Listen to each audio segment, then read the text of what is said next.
الحمد للہ رب العالمین، الصلاۃ والسلام علی اشرف الانبیاء والمرسلین وعلی آلہ واصحابہ اجمعین الی یوم الدین۔ فقد قال اللہ تبارک و تعالی فی القرآن المجید: اعوذ باللہ من الشیطان الرجیم، بسم اللہ الرحمن الرحیم۔ شہر رمضان الذی انزل فیہ القرآن هدى للناس وبينات من الهدى والفرقان فمن شهد منكم الشهر فليصمه ومن كان مريضا أو على سفر فعدة من أيام أخر يريد الله بكم اليسر ولا يريد بكم العسر ولتكملوا العدة ولتكبروا الله على ما هداكم ولعلكم تشكرون۔ صدق الله العظيم۔ قال رسول الله صلى الله عليه وسلم: من لم يدع قول الزور والعمل به فليس لله حاجة في أن يدع طعامه وشرابه، أو كما قال عليه الصلاة والسلام۔ رب اشرح لي صدري يسر لي أمري واحلل عقدة من لساني يفقهوا قولي، سبحانك لا علم لنا إلا ما علمتنا إنك أنت العليم الحكيم۔ برادران اسلام،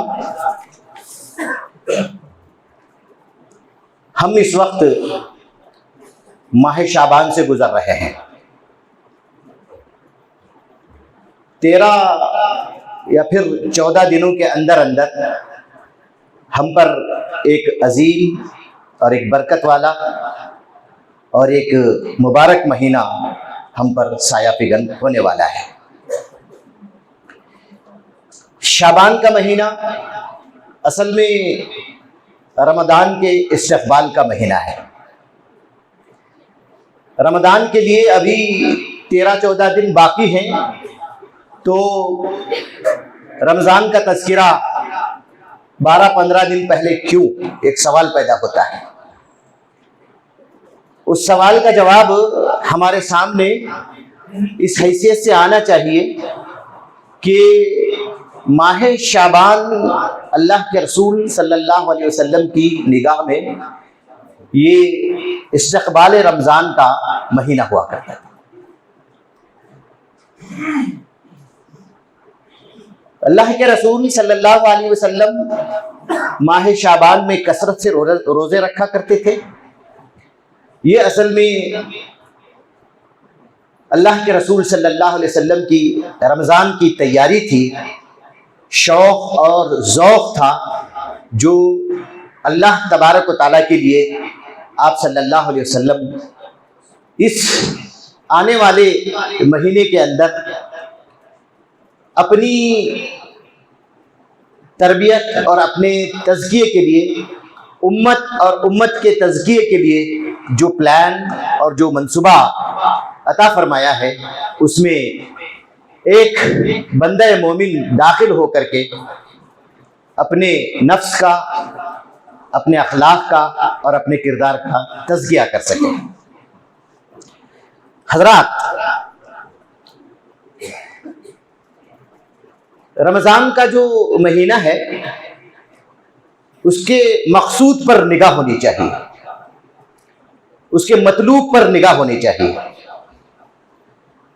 مقصود اور مطلوب پر اگر نگاہ نہیں ہوتی ہے تو پھر وہ فرد رمضان کا خاصا استقبال نہیں کر سکتا۔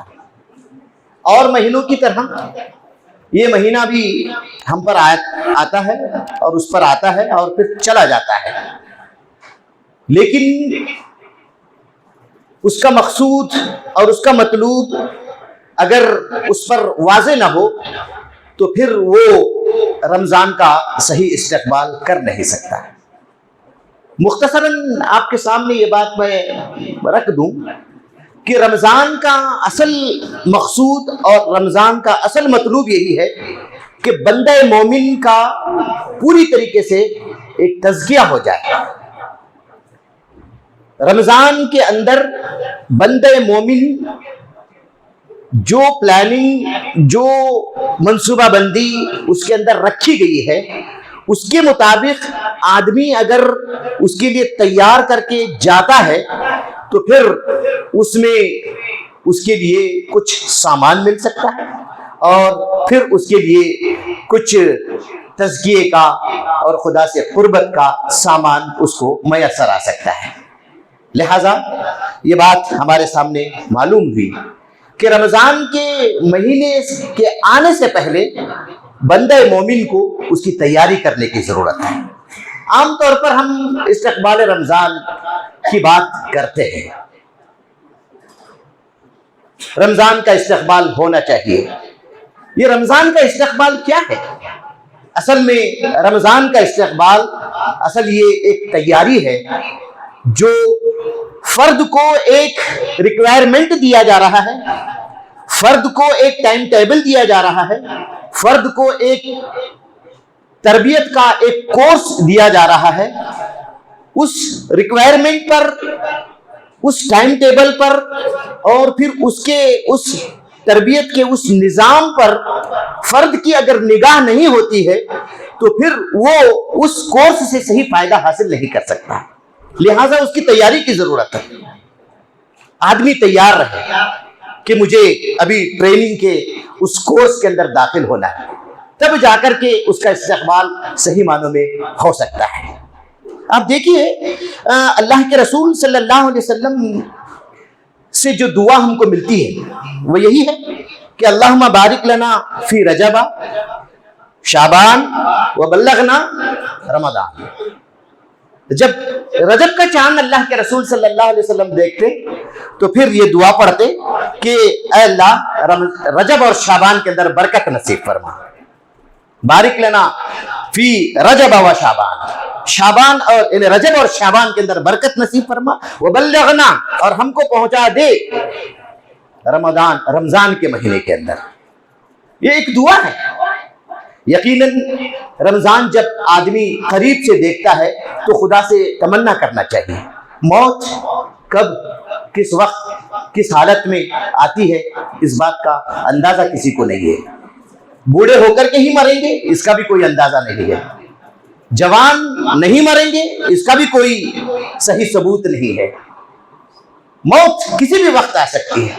لہذا رمضان کو سامنے دیکھ کر کے اللہ کے رسول صلی اللہ علیہ وسلم کی یہ دعا کہ اے اللہ ہم کو اس تک پہنچا، ہماری عمر اتنی کر دے کہ رمضان تک ہم پہنچے اور وہاں سے جو تزکیے کا سامان ہے، وہاں جو تزکیے کی حقیقت ہے وہ ہم اسے حاصل کر سکیں۔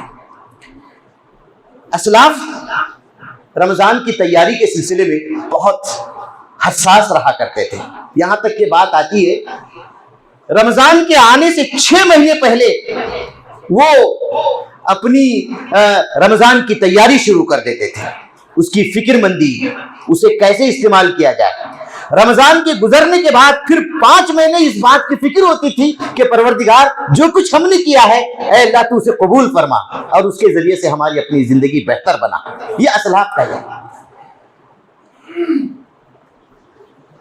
ایک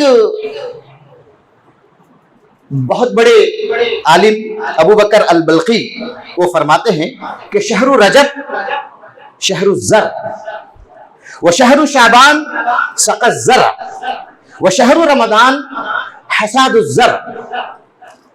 یعنی وہ کہتے تھے کہ یہ رجب کا مہینہ بونے والا مہینہ ہے، بیج کو بونے والا مہینہ ہے، اور پھر شعبان کا مہینہ اس بیج سے نکلنے والے درخت کو پانی پلانے والے سیراب کرنے والا مہینہ ہے، اور رمضان کا مہینہ اس بیج کو بونے کے بعد جو پودا اگتا ہے اور اس میں جو پھل آتے ہیں، پھل کے کاٹنے کا مہینہ رمضان کا مہینہ ہے۔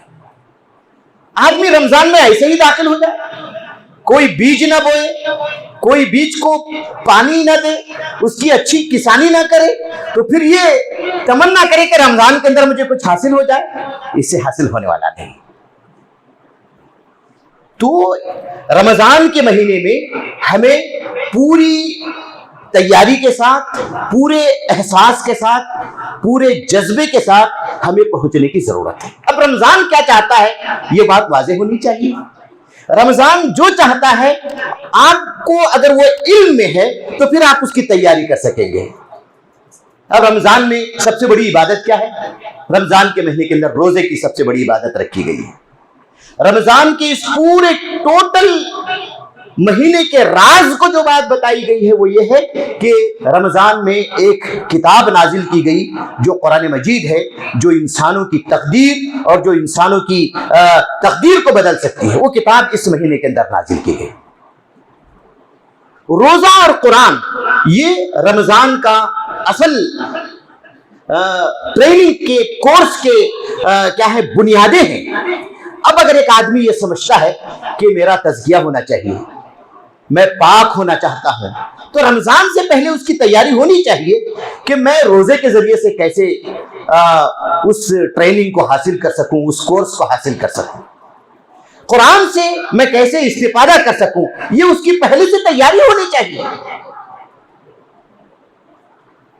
بڑے بڑے علماء کرام اور صوفیاء اعظام کے بارے میں آتا ہے کہ شعبان کا مہینہ آتا یا پھر رجب کے مہینے میں آتا تو قرآن مجید کے اوپر وہ امنڈ کر کے پڑھتے تھے، ایسے پڑھتے تھے کہ قرآن مجید اللہ تبارک و تعالیٰ کی ایک کتاب ہے اور پھر اس پر ایک رقت ان کی طاری ہوا کرتی تھی، یہ ان کا معمول تھا۔